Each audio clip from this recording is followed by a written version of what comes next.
할렐루야. 5월의 마지막 주일, 주님 앞에 나오셔서 예배드리는 모든 성도님들 주님의 이름으로 환영하고 축복합니다. 5월 한 달도 하나님께서 크신 은혜로 여러분과 함께 하여 주셨으리라 믿습니다. 이제 돌아오는 6월 달도 하나님의 놀라운 능력과 은혜가 함께 할 수 있기를 소원합니다. 오늘 좀 제가 더 멋있어 보이지 않습니까? 제가요, 이 넥타이를 이렇게 하는데 굉장히 신경을 많이 씁니다. 제가 이 앞에 보기도 하고 저기 화면을 보기도 하고 그래서 혹시 넥타이가 잘 삐뚤어져요. 어떤 분이 허리가 아프면 넥타이가 삐뚤어진다고 하는 분이 있더라고요. 근데 제가 이 넥타이가 안 삐뚤어지게 제가 오늘 넥타이 핀을 하나 이렇게 해고 왔습니다. 저희 교회 김태식 집사님이 굉장한 보물들을 많이 소장하고 계세요. 굉장히 많이. 그 사업장에 가봤더니만 엄청난 보물들이 있더라고요. 거기 갔더니 우리 김태식 집사님이 저한테 이걸 선물해 주셨어요. 제가 아주 오랜만에 개척할 때 크리스마스 선물로 집사님 내외한테 받아보고는 아마 거의 두 번째인 것 같은데, 제가 이렇게 오늘 여기까지 이거 해보기에는 진짜 오랜만입니다. 이렇게 해가지고 세트로 오늘 이렇게 해서 더 멋있지 않습니까? 네. 오늘 제가 멋있으니까 더 큰 은혜가 될 줄로 믿습니다. 우리가 지난 주일 감리교회를 시작한 영국의 요한 웨슬리 목사님 회심 284주년 기념주일로 지난주일을 지켰습니다. 지난주와 이번 주 예배, 경배, 찬송, 봉헌송 두 곡, 네 곡은 모두 다 요한 웨슬리 목사님의 동생인 찰스 웨슬리의 곡입니다. 오늘 경배 찬송 좀 생소했죠? 네. 아주 멋진 찬송입니다. 정말 가사를 보면 기가 막힙니다. 거기다가 이제 봉헌송 우리 불렀던 거죠. 천부여 의지 없어 손 들고 옵니다. 이거 찰스 웨슬리의 작사 찬송입니다. 참 멋진 곡입니다. 아무튼 우리는 지난 주일 회심 주일을 맞이해서 제가 설교의 초점은 회심에 두었습니다. 그래서 회심의 문을 열어달라 그렇게 했고요. 오늘 주제도 지난주하고 똑같습니다. 제2탄 지난주에 이어서 오늘도 에바다 회심의 문을 열어주소서입니다. 저는 지난주일 여러분과 함께 회심이 무엇인지를 좀 생각해 봤습니다. 회심이 뭔지 여러분 기억나시나요? 회심, 마음이 돌아온다. 마음이 돌아오는 거다. 누구에게로 돌아오는 거예요? 하나님께로 돌아와요. 그 하나님은 나의 주인, 나를 창조하신 하나님, 그 나를 창조하신 그 하나님께로 내 마음을 돌이키는 겁니다. 돌아오는 겁니다. 하나님을 떠났던 마음, 방탕했던 마음, 하나님께로 돌아오는 것, 주인께로 돌아오는 거죠.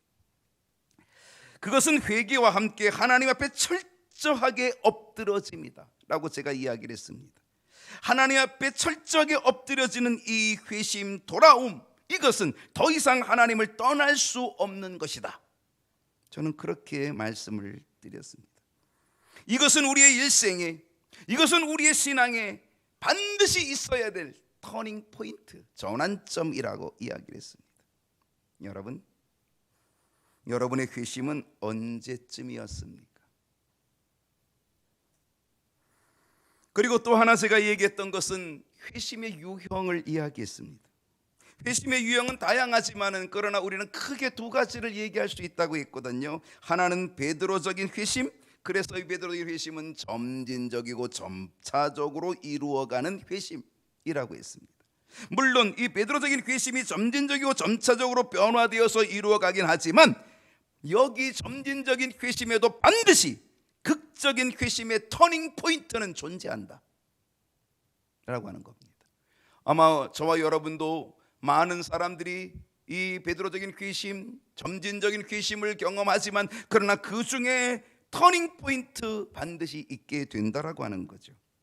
또 하나의 회심은 바울적 회심이었습니다. 그건 급진적으로 이루어지는 회심이라고 했습니다. 저는 지난주에 우리 성도님들 아마 거의 대부분은 바울적 회심보다는 베드로적인 회심이 거의 대부분일 것이다 라고 그렇게 제가 추측을 하고 이야기를 했거든요. 근데 지난 목요일 날 우리 매일 예배 때 제가 물어봤어요. 거기 오신 분들에게 물어봤어요. 그랬더니 뜻밖의 급진적인 회심을 경험한 사람도 대단히 많이 있었다는 사실입니다. 생각외로. 아무튼 점진적이든 급진적이든 우리 모두 반드시 회심의 은혜, 반드시 회심의 역사, 반드시 회심의 체험이 있어야 될 줄로 믿습니다. 여러분의 회심은 언제쯤이었습니까? 여러분의 회심은 어떤 계기로 회심의 역사를 이루었습니까? 여러분의 회심은 어떤 형태로 나타났습니까? 우리는 지난 주일 회심의 대표적인 사람들을 살펴보았습니다. 점진적인 회심을 이루었던 베드로의 회심, 급진적인 회심을 이루었던 바울의 회심을 살펴보았고, 감리교를 시작한 요한 웨슬리 목사님의 회심까지 우리는 살펴보았습니다. 저는 오늘 회심의 문 제2탄으로 성경 속에서 찾아볼 수 있는 회심의 또 다른 사람들을 좀 살펴보면서 그들이 어떻게 회심의 문을 열게 되었는지를 말씀을 나누고, 그래서 회심의 계기, 회심의 동기부여 어떻게 이루어졌는가, 어떻게 회심의 은혜가 있게 되었는지를 살펴보고자 합니다. 회심의 사람, 어떤 사람들을 생각할 수 있을까요? 제가 오늘 여러분과 함께 생각하고자 하는 사람은 삭개오입니다. 삭개오 아시나요? 보고 싶어 예수님 얼굴, 그렇지만 키가 작아 보이지 않아. 삭개오는 엉금엉금 올라갔어요. 그때는 뭐라 그랬어요? 뽕나무 꼭대기로 올라갔어요. 2절도 있죠. 내려와요 내려와요 착한 삭개오. 예수님이 아래에서 부르셨어요. 삭개오는 불이 나게 내려왔어요. 예수님을 제 집으로 모시었어요. 뭐 이런 찬송, 우리가 어렸을 때 불러봤던 찬송입니다. 여러분 삭개오 아시지요? 삭개오 누굽니까? 삭개오 어떤 사람입니까? 누가복음 9장 2절 오늘 본문을 보면 삭개오라 이름하는 자가 있으니 누구다? 세리장이요 또한 부자라. 여기 두 가지가 나와요. 삭개오는 세리장이래요, 삭개오는 부자래요. 이 말씀 속에 삭개오가 누군지를 우리는 분명히 엿볼 수 있습니다. 첫 번째는 세리장이라 그랬습니다. 세리장은 세리 중에서도 우두머리쯤 되는 사람입니다. 그 당시 세리는 어떤 역할을 했습니까? 세금을 거두는 사람이었습니다. 한 나라를 운영하기 위해서는 돈이 필요합니다. 근데 그 돈을 어떻게 뭐로 거둬요? 세금으로 걷습니다. 우리나라가 뭐 예산이 지금 몇백 조인지 잘 모르겠습니다. 몇백 조인지 잘 모르겠는데 아마 600조 이상 되겠죠. 아무튼 그것들을 다 이제 뭐로 걷어요? 세금으로 이제 다 걷습니다. 한 나라가 운영을 세금으로 합니다. 그러니 백성들로 하여금 세금을 거두는 이 세리는 엄청난 돈을 거두게 되고 엄청난 돈을 만지게 되고 엄청난 돈을 관리하게 된다는 사실입니다. 물론 그 세금을 거두어서 어떻게 하죠? 그 당시 이 팔레스틴 이스라엘을 다스리고 있고 지배하고 있던 로마에 갖다 바쳐요. 몽땅 갖다 바치는 것 아니죠. 일부는 띄어서 자기 주머니에다 집어넣고 갖다 바치는 겁니다. 그 당시 사람들은요 세리들을 뭐라고 얘기했는지 아십니까? 세리들은 백성들의 피를 빨아먹는 자들이라 그렇게 이야기를 할 정도였습니다. 세금을 거두는데 과하게 거두었습니다. 일부는 로마에다 갖다 바치지만 일부는 자기 주머니에 넣어서 자기 부 채워갔다는 사실이죠. 그래서 사람들은 이 세리들을 향하여 손가락질을 했습니다. 그리고 이 세리들을 멀리했습니다. 여러분 그 당시 예수님 당시 죄인은 누구였을까요? 죄인, 예수님 당시 죄인은 두 종류였습니다. 하나는 세리, 하나는 창녀였습니다. 그게 죄인의 대명사입니다. 세리와 창녀. 그러니까 세리는 창녀와 똑같은 동급의 죄인이었다는 사실입니다. 누가복음 19장 7절을 보게 되면 무사람이 보고 수군거려 이르되, 사람들이 수군거립니다. 저가 예수님이 죄인의 집에 유하러 들어갔다. 예수님이 삭개오의 집으로 가니까 사람들이 수군거립니다. 저 예수가 죄인의 집에 들어갔다. 세리는 죄인이었다는 거죠. 죄인의 대명사가 세리였다는 사실입니다. 그런데 삭개오는 세리 중에서도 세리장이었습니다. 세무서장쯤 되는 사람이었습니다. 그러다 보니까 다른 세리보다도 더 많은 세금을 착복했을 가능성이 훨씬 높습니다. 성경은 삭개오가 세리장이요 또한 부자라고 했는데요, 그가 부자가 된 것은 바로 이런 이유 때문에 부자가 되었다는 것을 우리는 엿볼 수 있다는 것입니다. 여러분, 예전에요, 우리나라도 예전에 조금 전만 해도요, 공무원들이 참 많이 좀 부패했죠. 공무원의 뒷주머니로 들어가는 이 떡값이 얼마나, 떡값이 아니라 진짜 얼마나 두둑했는지 몰라요. 거기다가 세무공무원 정도 하면은요, 얼마나 많이 챙겼는지 모릅니다. 엄청난 비리의 돈들이 자기 주머니 속으로 들어가서 부유함을 누렸던 그러한 시대에 얼마든지 있었습니다. 이런 일화가 있습니다. 이거 실제적으로 있었던 일입니다. 저희들이 요즘 신방하고 있지만은요, 어떤 목사님이 신방을 하는데 한 가정에 신방을 하게 됐습니다. 신방을 하게 되면 보통 신방을 하면서 목사님이 물어보죠. 무슨 기도 제목이 있습니까? 물어보죠. 근데 이 집사님 댁에 신방을 하게 되었는데 그분에게 물어봤습니다. 목사님이, 집사님 요즘 기도 제목이 있으신가요? 물어봤어요. 그랬더니 이분이 그냥 때를 만났다고, 아이고 목사님, 기도 제목이 있습니다. 뭡니까? 그랬더니, 목사님 있잖아요, 제발 외근을 할 수 있게 기도해 주세요. 외근이 뭡니까? 바깥에 나가서 일하는 게 외근입니다. 외근을 할 수 있도록 기도해 달라는 겁니다. 아니 집사님, 외근을 하면은 너무 힘들잖아요. 바깥에 나가면 햇빛이 여름에 뜨겁고 겨울은 춥고 얼마나 고생스러워요. 얼마나 지치고 힘드실 텐데 왜 외근을 해달라 그래요? 그랬더니 집사님, 아유 목사님, 그런 소리 하지 마시고 제발 외근 좀 할 수 있게 기도해 달라는 거였습니다. 이 집사님의 직업은 경찰이었습니다. 그분이 왜 목사님에게 외근을 하게 해달라고 기도 부탁을 했을까? 외근을 해야 교통경찰로서 운전자들로부터 엄청난 돈을 챙길 수 있었기 때문입니다. 그 당시 고속도로 경찰 1년만 근무하면 집 한 채 살 돈이 생겼다고 합니다.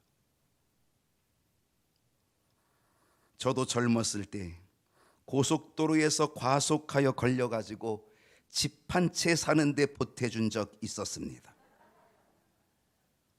한 30년쯤 전에 운전면허증에 이제 막 운전을 하고 막 가는데 좀 과속을 했어요. 그랬더니 영락없이 오토바이 경찰이 나타났습니다. 면허증 보자는 거죠.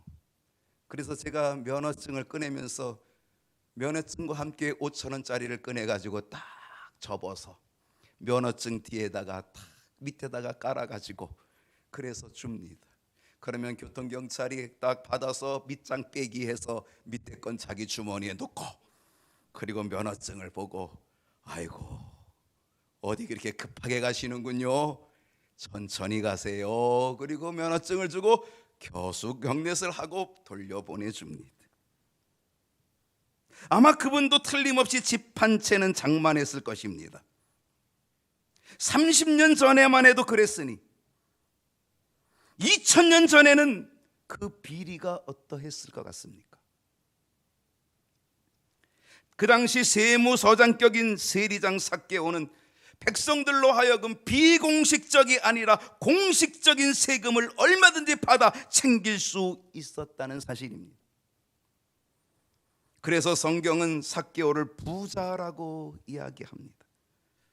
저는 이 부자라고 하는 것을 생각해 보면요, 이 부자는 단순한 부자가 아니라 재벌급 부자라고 생각이 됩니다. 여러분, 이런 부자인 삭개오가 어떻게 회심의 은혜를 얻게 되었을까? 어떻게 회심의 은혜를 갖게 되었을까? 삭개오는 엄청난 부자였습니다. 그러나 그에게는 돈으로 채울 수 없는 텅 빈 마음이 있었다는 사실입니다. 텅 빈 마음. 파스칼은 이 텅 빈 것을 이렇게 얘기합니다. 인간은 태어나면서부터 가슴에 빈 구멍을 안고 태어난다라고 말을 합니다. 이 텅 빈 구멍은 인간에게 있어서 어떤 것으로도 메워질 수 없는 텅 빈 구멍이라고 말합니다. 실상 삭개오는 이 자신의 텅 빈 구멍을 메꿔보려고 애를 썼습니다. 지위로 텅 빈 구멍을 메꿔보려고, 권세로 텅 빈 구멍을 메꿔보려고, 아니 돈으로 텅 빈 구멍을 메꿔보려고 애를 써보았지만은요, 그래서 사람들에게 더 많은 세금을 강탈해서 자신의 텅 빈 구멍을 메워보려고 했지만, 그러나 그것을 채우면 채울수록 자신의 가슴 속의 텅 빈 구멍은 메꿔지는 게 아니라 점점점 더 뚫려져 버리고 말았다는 것. 채울수록 그 구멍은 점점 더 커져가 버리고 말았다는 것이죠. 그러던 중에 삭개오는 자기 동네로 여리고로 지나가신다는, 예수님이 여리고로 지나가신다는 소식을 듣게 됩니다. 누가복음 19장 1절을 보면 예수께서 여리고로 들어가 지나가시더라. 예수님은 그저 지나가고 계십니다. 예수님은 그저 지나가려고 하십니다. 근데 예수님이 여리고로, 그 동네로, 삭개오 동네로 지나가고 계시는 그때에, 그 순간 삭개오의 마음에 이상한 생각이 들었던 거예요.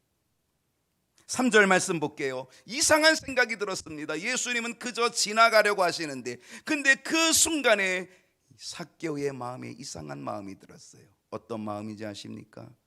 삭개오가, 그가 예수께서 어떠한 사람인가 하여 보고자 하되, 삭개오는 예수님을 보고픈 마음이 생겨졌습니다. 보고 싶어, 보고 싶어 예수님 얼굴. 예수님이 보고 싶은 마음이 생겼습니다. 이것이 삭개오에게 있어서 회심의 문을 열게 되어지는 계기가 되는 거죠. 회심의 문을 열기 시작한 시작점이 되었다는 사실입니다. 왜? 삭개오는 갑자기 예수님이 보고 싶어졌을까? 돈만 좋아하고 돈만을 의지했고 돈으로 그의 인생을 가득 채워갔던 삭개오가 왜 예수님이 갑자기 보고 싶어졌을까? 그것은 어떤 것으로도 메울 수 없는 그의 텅 빈 마음, 뻥 뚫린 마음, 그것 때문에 예수님이 보고 싶어진 것. 여러분, 회심은 육적인 게 아니라 영적인 것인 줄로 믿습니다. 육적인 것을 아무리 채워도 채워질 수 없는 것, 회심은 영적으로 채워져야 되는 줄로 믿습니다. 저는 삭개오가 예수님을 보고 싶게 된 것은 자신의 뻥 뚫린 마음 때문이긴 했지만, 그의 마음이 예수님을 보고 싶게 되어진 것은 전적인 하나님의 은혜였음을 믿습니다. 웨슬리는 이것을 선행 은총이라고 말합니다. 선행 은총, 하나님이 우리에게 먼저 주신 은총, 하나님이 모든 사람에게 베풀어 주시는 선행 은총. 삭개오는 이 하나님의 선행 은총을 통하여서 예수님 보고 싶은 마음이 생겨졌습니다.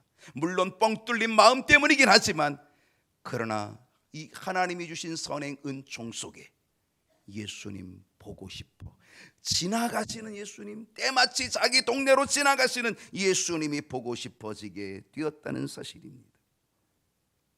여러분의 회심의 출발은 반드시 하나님의 선행 은총 속에서 시작되는 줄로 믿습니다. 여러분에게 회심이 주어졌다면 그것은 하나님의 선행 은총 속에서 여러분에게 회심의 문을 열어준 것이니 하나님의 선행 은총 감사하시기를 바랍니다. 우리가 여기서 주의해봐야 할 또 다른 것이 있습니다. 그것은 4절입니다. 4절을 보면 이 삭개오가 앞으로 달려갑니다. 앞으로 달려가서 보기 위하여 돌 무화과 나무에 올라갑니다. 예전엔 뽕나무, 돌 무화과 나무에 올라가니, 여러분, 삭개오는 돌 무화과 나무로 올라갑니다. 왜 돌 무화과 나무로 올라갔을까요? 이유가 뭡니까? 키가 작았기 때문입니다. 키가 작았기 때문이고, 또 하나는 사람들이 너무 많이 모여서, 예수님의 주변에 많은 사람들이 모여서 예수님을 볼 수 없습니다. 키가 크다면 그래도 이렇게 해서라도 좀 볼 텐데, 키가 너무 작아가지고 앞에 있는 사람들, 군중 때문에 예수님의 얼굴을 볼 수 없었고 접근할 수도 없었습니다. 예수님을 보고자 하는 마음은 있었지만은요, 볼 수 없었던 삭개오. 그래서 삭개오는 예수님을 보고자 하는 것 때문에 돌 무화과 나무 위로 올라가게 되었다는 사실입니다. 여기서 또 하나 아주 중요한 포인트 하나가 있습니다. 바로 이것은 삭개오의 결단입니다. 돌 무화과 나무로 올라갔다는 것은 삭개오의 결단의 행동이었다는 것이죠. 바로 웨슬리는 이것을 인간의 자유의지라고 말합니다. 지금 삭개오는 장벽에 부딪혔습니다. 어떤 장벽? 선천적인 장벽. 키가 작은 것, 선천적인 장벽. 또 하나의 장벽이 때문에 후천적인 장벽. 그것은 군중들이 너무 많아요. 키가 작은 선천적인 장벽에다가 사람들이 워낙 많이 있어.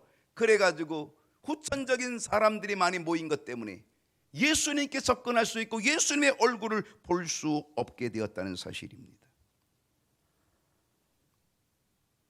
이쯤 되면 사람들에게는 갈등이 생깁니다. 어떤 마음이 생기는지 아십니까? 아이코, 나는 선천적인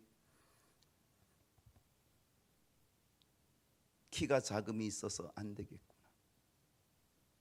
이렇게 많은 사람들이 있어 나는 예수님께 접근할 수 없겠구나. 예수님 얼굴 볼 수 없겠구나. 에이쿠, 틀렸다. 돌아가자. 예수라는 그분 나하고는 거리가 멀구나 라고 생각하면서 이쯤 되면 이런 갈등, 이런 생각 오게 되지요. 그래서 포기하고 그냥 집에 돌아가는 그러한 일도 벌어지게 될 것입니다. 그런데 삭개오는요, 자신의 의지를 활용합니다. 하나님이 주신 자유의지, 그 결단을 활용합니다. 그 결단을 행동에 옮겼다는 사실이죠. 집으로 돌아가고 포기할 수도 있지만 삭개오는 예수님을 꼭 봐야겠다라고 하는 그 결단, 그 생각으로 그는 돌 무화과 나무로 올라가게 됐다는 사실입니다. 이 자유의지적인 삭개오의 결단이 결국 예수님을 만나게 된 은혜인 줄로 믿습니다. 또 하나 우리가 여기서 생각할 것 하나 더 있다면 그것은 우리의 회심의 문을 여는 데에는 방해꾼들이 있다는 것입니다. 우리는 방해되어지는 것들을 극복해야 된다는 사실인데 그게 뭐냐면 체면이라는 것입니다. 체면. 삭개오는 세리장입니다. 삭개오는 부자인데 보통 부자가 아닙니다. 대단한 부자입니다. 그는 어른입니다. 단지 그에게 열등의식, 컴플렉스는 키가 작은 것입니다. 사람들은요, 자신의 컴플렉스를 어떻게든지 나타내 보이지 않으려고 합니다. 자신의 열등의식, 그것을 가지고 자신의 컴플렉스를 사람들에게 보이지 않으려고 애를 쓰는 게 사람의 심리적인 모습입니다. 만약에 삭개오가 돌 무화과 나무로 올라간다라고 하는 걸 생각해 보십시오. 그럼 모든 사람들이 삭개오의 약점을 다 보고 있다는 거죠. 자기의 약점이 다 들통나고 있다는 사실이죠. 들춰지고 있다는 사실이죠. 그렇기 때문에 그 무화과 나무로 올라간다라고 하는 게 결코 쉬운 일이 아니었다는 사실입니다. 만약에 삭개오가 돌 무화과 나무로 올라가는 걸 사람들이 본다면 어떻게 했을까요? 삭개오를 우습게 여겼을 것입니다. 그렇지만 삭개오는 그런 상황을 다 알고도 자신의 컴플렉스, 열등의식 다 가지고 있으면서도 그는 자신의 모든 체면을 다 내려놓았다는 거죠. 그리고 그는 돌 무화과 나무 그 위로 올라가게 되었다는 사실입니다. 여러분, 여기 아주 중요한 포인트가 회심의 문을 열고자 할 때에 그것을 방해하는 체면의 문화, 그것을 방해하는 체면치레, 우리가 이것을 반드시 극복하기만 하면 회심의 문을 열고 구원의 백성이 될 줄로 믿습니다. 지금도 체면 때문에, 그 알량한 체면 때문에 회심의 문, 구원의 문, 은혜의 문을 굳게 닫아놓고 계신 분 있지 않습니까? 지금도 여러분 뭔가 체면에 그 체면 칠해하고 있다면 그거를 내려놔야 회심의 문, 은혜의 문, 구원의 문 열리게 될 줄로 믿습니다. 삭개오가 체면을 극복합니다. 모든 사람이 손가락질하고 그리고 비웃을 것도 다 받아들입니다. 그리고 그거를 극복하고 돌 무화과 나무 위로 올라갔더니 어떻게 되었습니까? 5절 말씀 봅시다. 어떻게 됐나요? 예수께서 그곳에 이르사 쳐다보시고, 사람들이 엄청 많이 모였습니다. 근데 예수님이 쳐다본 사람은 누구였습니까? 삭개오였습니다. 수많은 사람들이 있어서 삭개오도 그 틈에 끼어서 예수님께 나아갈 수 없었던 삭개오, 더군다나 키가 작아서 더더욱 예수님의 얼굴을 볼 수 없던 삭개오. 그런데 모든 체면을, 자신의 컴플렉스를 다 내려놓고 돌 무화과 나무로 올라갔더니 예수님께서 삭개오를 주목하여 보신 줄로 믿습니다. 삭개오는 예수님의 주목을 한눈에 받게 되었다는 사실입니다. 만약 삭개오가 그냥 군중 들 속에, 군중들의 틈 속에 있었다라고 한다면 아마 예수님은 그냥 그 여리고를 지나가 버리시고 말았을 것입니다. 그런데 그가 자기의 모든 체면 내려놓고 돌무화과나무로 올라갔더니 예수님의 주목을 한눈에 받는 은혜를 얻게 되었다는 것입니다. 그것뿐입니까? 예수님께서는 삭개오야 내려와라, 삭개오야 내려와라, 내가 오늘 내 집에 유하여야 하겠다. 예수님은 삭개오의 이름을 불러주셨습니다. 삭개오를 만나본 적도 없습니다. 삭개오와 아는 사이도 아닙니다.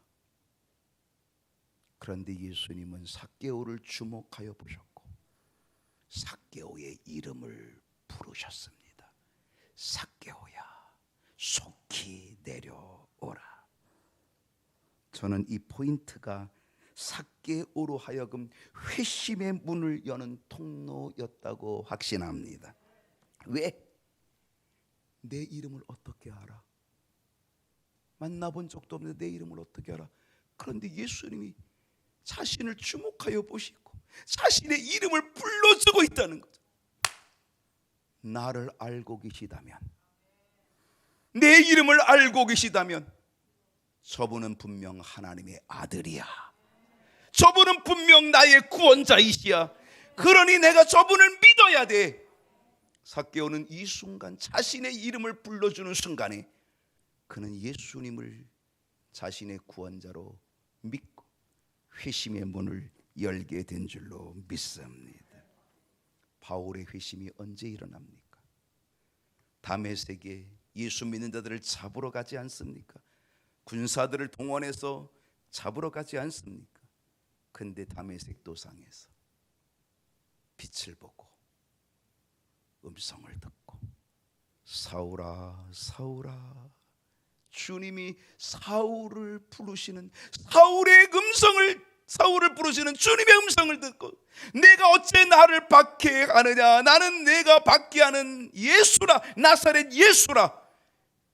자신의 이름을 불러주셨던 주님, 그 주님 자신의 이름이 불려지는 그 순간에 이 사울은, 이 바울은 회심의 문을 열게 된 줄로 믿습니다. 누가복음 19장 6절을 보게 되면 이제 삭개오는 급히 내려와서 즐거워하며 영접합니다. 예수님을 영접합니다. 어디로 영접했어요? 자기 집으로 영접했습니다. 너무 기뻐서 급히 내려와 너무 기뻐.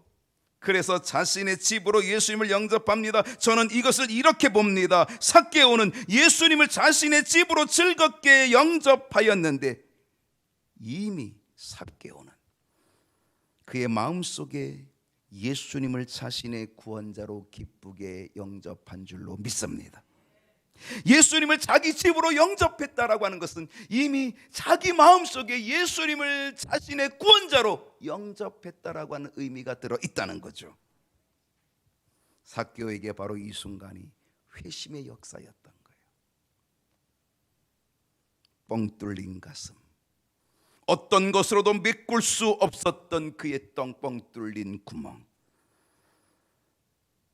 예수님을 영접하니까 그 구멍이, 뻥 뚫린 구멍이 채워지게 된 줄로 믿습니다. 이게 삭개오의 회심입니다. 놀라운 것은 삭개오의 회심은 여기에 그치지 않고 행함으로 이어서 연결되었다는 사실입니다. 8절 말씀 봅니다. 삭개오가 서서 주께 여짜오되 주여 보시옵소서, 내 소유의 절반을 가난한 자들에게 주겠습니다. 엄청난 부자입니다. 자기 소유의 절반을 준다는 것 보통 일이 아닙니다. 거기다가 누구의 것을 속여 빼앗았다면, 남의 것 속여 빼앗은 거죠. 다 빼앗은 거죠. 그것을 4배로 4갑절이나 갚아주겠다는 것입니다. 자기 재산을 다 내놓겠다는 것입니다. 어쩌면 4배로 갚아주면 자기 재산 내놓고도 모자랄 수도 있을지도 모릅니다. 모든 것을 다 주어도, 모든 것을 다 내놔도 주님과 바꿀 수 없다는 고백, 나는 주님 한 분만으로 만족한다라고 하는 고백과 결단인 줄로 믿습니다. 이제 나는 결코 돈을 쫓아가지 않고, 나는 물질을 쫓아가지 않고, 나는 물질로 내 뻥 뚫은 구멍을 메꾸려고 하지 않고, 나는 이제 메꿔졌으니, 주님을 영접함으로 메꿔졌으니, 나는 이제 결코 주님과 바꿀 수 없으며 나는 결코 주님을 떠나지 않겠다라고 하는 이 온전한 회심, 이것이 삭개오의 회심인 줄로 믿습니다. 저는 확신합니다. 삭개오가 이후로부터 예수님을 결코 떠나지 않았을 것입니다. 바로 그때 주님께서 놀라운 말씀 주십니다. 9절입니다. 예수께서 이르시되 오늘 구원이 이 집에 이르렀으니, 할렐루야, 오늘 구원이 이 집에 이르렀으니 이 사람도 아브라함의 자손임이로다. 주님께서 삭개오의 회심을 인정해 주셨습니다. 구원이 이 집에 이르렀다. 삭개오의 회심을 인정해 주셨습니다. 이 사람도 아브라함의 자손이라 주님께서 아브라함의 자손으로 인쳐 주셨습니다. 삭개오의 회심을 인정해 주셨고 삭개오의 회심을 인쳐 주셨습니다. 이것이 삭개오의 회심입니다. 여러분의 회심 주님께서 인정해 주시고 계실까요? 여러분의 회심 주님께서 인쳐 주셨는지요? 여러분은 회심의 문을 여셨습니까? 여러분은 예수님으로 만족하고 계십니까? 아직도 물질로 뻥 뚫린 마음을 메꾸려고 하고 계십니까? 하나님께서 주신 선행 은총을 여러분은 어떻게 하셨습니까? 소멸시켰습니까? 아니면은 결단으로 붙잡고 나아가셨습니까? 여러분은 체면의 장벽을 뛰어넘으셨습니까? 아직도 체면의 장벽 속에 갇혀 있습니까? 주님께서 여러분의 이름을 불러주고 계심을 알고 계십니까? 여러분은 지금 확실한 회심의 사람으로 감사하고 계십니까? 주님, 저에게도 반드시 회심의 문을 열어 주옵소서.